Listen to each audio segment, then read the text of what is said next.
Matthew 24. Jesus prophesies the destruction of the temple. And Jesus was leaving the temple courts. The disciples came to him to point out the beautiful architecture of the temple. And Jesus turned to them and said, "Take a good look into all these things. What I'm telling you, there will not be one stone left upon another. It will all be leveled." Later, when they arrived at the Mount of Olives, the disciple came privately to where he was sitting and said, "Tell us, when will these things happen? And what sign should we expect to signal your coming and the completion of this age?" Jesus answered, "At that time, deception will run rampant. So be aware that you're not fooled. For many will appear on the scene claiming my authority or saying about themselves, 'I am the anointed one,' and they will lead many astray. You hear of wars and revolutions on every side, with more rumors of wars to come.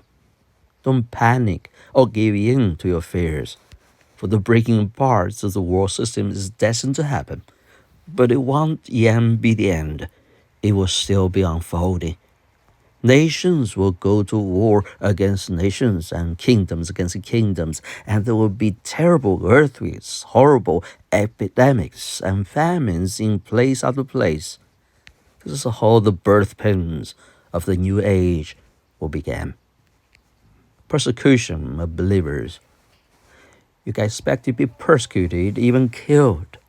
You will be hated by all the nations because of your love for me. Then many will stop following me and fall away. And they will betray one another, hate one another, and many lying prophets will arise, deceiving multitudes and leading them away from the path of truth. There will be such increase in the sin of lawlessness that those whose heart once burned with a passion for God and others will grow cold. But hold your hope firmly to the end, and you will experience life and deliverance. Through it all, the good news of heaven's kingdom will be proclaimed all over the world, providing every nation with the demonstration of the reality of God. And after that, the end of this age will arrive. The detestable idol that brings misery. When you witness what Daniel prophesied, the disgusting destroyer taking a stand in the holy place, let the reader learn, then those in the land of Judah must escape to the higher ground. On that day, if you happen to be outside, don't go back inside to gather belongings, or if you are working out in the field, don't run back home to get a coat. It will be especially hard for pregnant women and for those nursing the babies in those days. So pray that your escape will not be during the winter months on the Sabbath, for this will be a time of great misery beyond the magnitude of anything the world has ever seen or ever will see. Unless God limit those days, no one will escape. Because of his love for those chosen to be his, he will shorten the time for trouble. And you will hear reports from some saying, "Look, he has arrived. He has returned. The Messiah is over here, or the Messiah is over there." Don't believe it. But there will be impostors falsely claiming to be God's anointed one, and false prophets will arise to perform miracle signs to illustrate possible those God has chosen to be his. Remember this. What I prophesied will happen.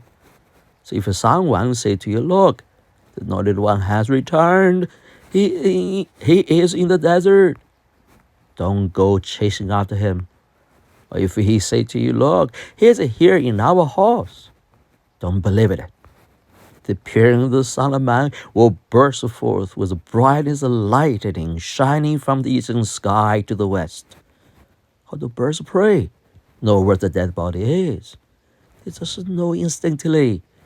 And so you will know when I'll appear. The appearing of the Son of Man. Then immediately this is what will take place. The sun will be darkened, and the moon give no light. The stars will fall from the sky, and all the cosmic powers will be shaken.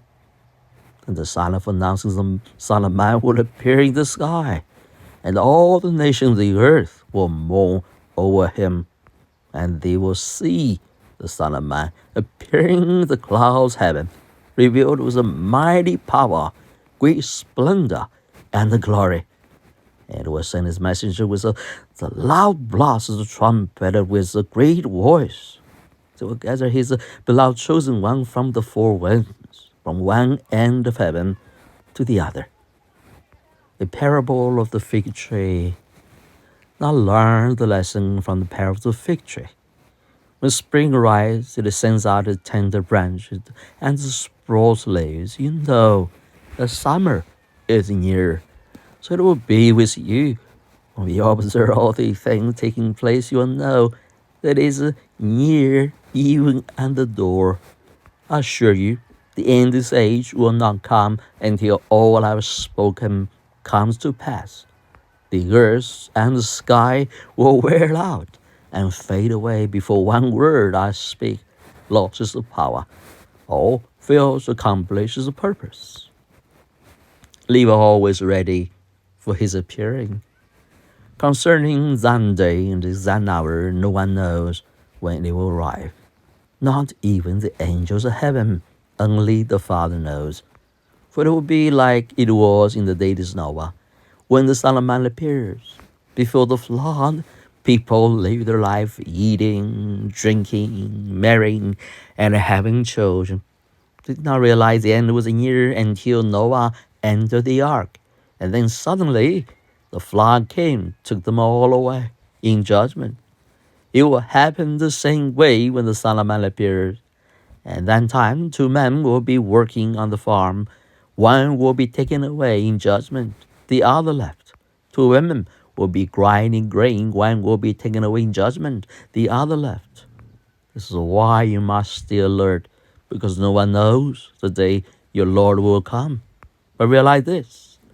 If a homeowner has known what time of the night the burglar will come to rob his house, he would have been alert and ready and not let his house be robbed.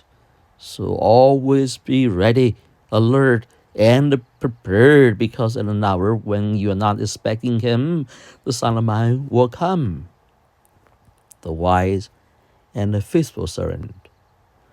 What would qualify a servant to manage a master's house? It would be a wiser servant who both faithful and dependable. Master would commission him to oversee others, for he would lead them well and give them food at the right time. What a joy and blessing will come to that faithful servant when the master comes home to find him serving with excellency.